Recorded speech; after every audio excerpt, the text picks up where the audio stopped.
Earlier today, Donald Trump declared a national emergency that totally exists and totally needed to be called.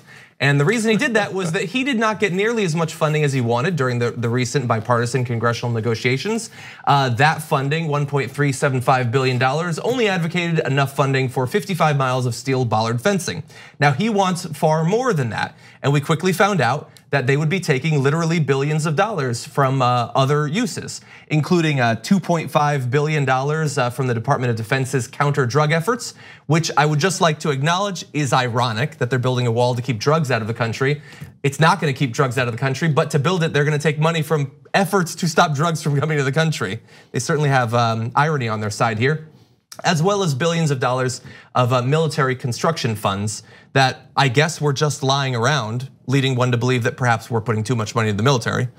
But in any event, he's gonna take all of that money. Now, we've been sort of anticipating this, and we know that if he tries to declare a national emergency, there are gonna be challenges to it very quickly. So, in presenting his argument as to why he needed to do this, he needs to choose his words very carefully. Let's see if he can manage it.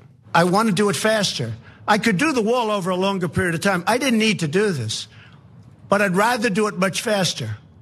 And I don't have to do it for the election. I've already done a lot of wall for the election, 2020. And the only reason we're up here talking about this is because of the election. He just says the quiet part out loud constantly. There's like 3 issues with that. Yeah, saying I don't need to do it kind of defies the point of an emergency. In fact, George Conway, husband of Kellyanne Conway, tweeted, "This quote should be the first sentence of the first paragraph of every complaint filed this afternoon." And CREW, that is the Citizens for Responsibility and Ethics in Washington, did just that. Hours after that press conference, they filed a lawsuit, and they have, of course, cited that as well. And they said because the government has so far failed to explain why the wall could be considered a national emergency, especially given that Donald Trump just said it wasn't. Not since Donald Trump told Lester Holt that he fired Comey because of Russia has he made this big a fumble in public on camera. So we'll see if there's any accountability for it. Omar Jadwat, director of ACLU's Immigrants' Rights Project, just simply tweeted, "Keep talking, Mr. President." Yeah, and then on top of that, there's him admitting that the wall that he's already built was just for the election.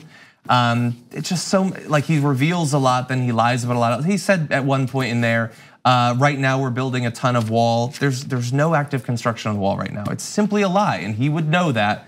But this is what we've come to expect out of this. So, look, obviously that was a gigantic fumble. It was immediately all over the place, and so Sarah Huckabee Sanders has the job put to her to respond to these concerns. Critics of his seizing on this line that I didn't need to do this in regards to the national emergency, and some saying that that will be the opening line of every legal complaint that goes forward. How will you deal with that as press secretary? Look, I think the biggest thing is that he shouldn't have to do this. Congress should have stepped up and done their jobs and done everything necessary to fully and safely secure the border. The president could have waited and he could have drugged this out. The bill allows for 55 new miles of wall, which is a great step forward, and it is certainly a down payment on the wall, but it doesn't finish the job. He doesn't want to drag this out over the course of the next several years. He wants to get the funding now so we can stop this national security and humanitarian crisis at the border. So that, of course, is not an answer to the question. Yes, in fact, it is digs her even deeper into that hole because she says Congress should have done this and they didn't, so now the president is doing it. Well, that shows you that it's not a national emergency. He just doesn't like the way that our government is formed. Congress appropriates money. They actively chose not to appropriate any more money for the wall, and he doesn't like our system of government. He says, I just want to go around Congress. That doesn't help your argument at all. It definitely hurts your argument because you're admitting that you're subverting Congress rather than dealing with an actual emergency. So we're going to get to one of the odder points in the press conference in just a second, but we're talking here about, he's fumbling the rollout of all this, and that's important, but let's also just stop and sort of zoom out a bit. He is declaring a national emergency that basically everyone agrees does not actually exist, because he doesn't like what Congress has done. He wants to take billions of dollars away from disaster relief for California and Puerto Rico. How worried should we be about the precedent that is being set? And by that, I don't necessarily mean, will someday a Democratic president get to also declare a national emergency? I mean, this guy who who we know admires dictators around the globe, is going to talk extremely approvingly about expanding our death penalty laws to incorporate more nonviolent offenses, is using a fake national emergency to gain more power. Yeah, I'm kind of mixed on that because on the one hand, it's super important that we follow the Constitution, obviously, and we on the left actually deeply respect it. And so I don't want, like if we had a progressive president and he's like, well, I didn't like that Congress didn't pass, you name it, right? $15 minimum wage. They made it $13. I'm just gonna make it $15 instead. No, you don't get to do that. I don't care how much I'm in favor of $15 minimum wage. That's just not within the powers of the president. So you have to respect our form of government and the Constitution. Now, on the other hand, there are real emergencies coming. And this has been used 31 times before. When Trump says it's been used a lot, that's actually somewhat true.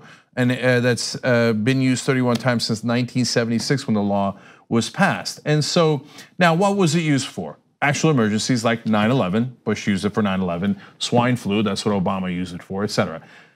Could you make an argument that the planet melting in 12 years and then by that time 10 years is a national emergency and an international emergency? Certainly a way, way, way better argument than you could make that immigration that's at the same levels or lower is somehow a magical emergency all of a sudden. And if the Republicans want to open a door, if I was counseling a progressive president, I would say, don't walk through that door, run through that door. If it's a real emergency and not just to, subvert the will of Congress. Yeah, climate, the day after the Parkland anniversary, guns, there are some real crises out there that certainly, are bigger than this. One thing I'm watching is just what Republicans will do in the next few days. You've done this show many times. What does Mitch McConnell care about? Number one, power. Exactly. Right? Yep. And he knows that this is subtly taking away his power and Congress's power. He doesn't like that, but he needs to hold his tongue for a couple days until this is signed into law. There's a fascinating dynamic right now where everybody's shutting up, but I hope, and I would even predict that some Republicans will start dripping out criticism of this, and that would even aid the lawsuits coming up in the near future.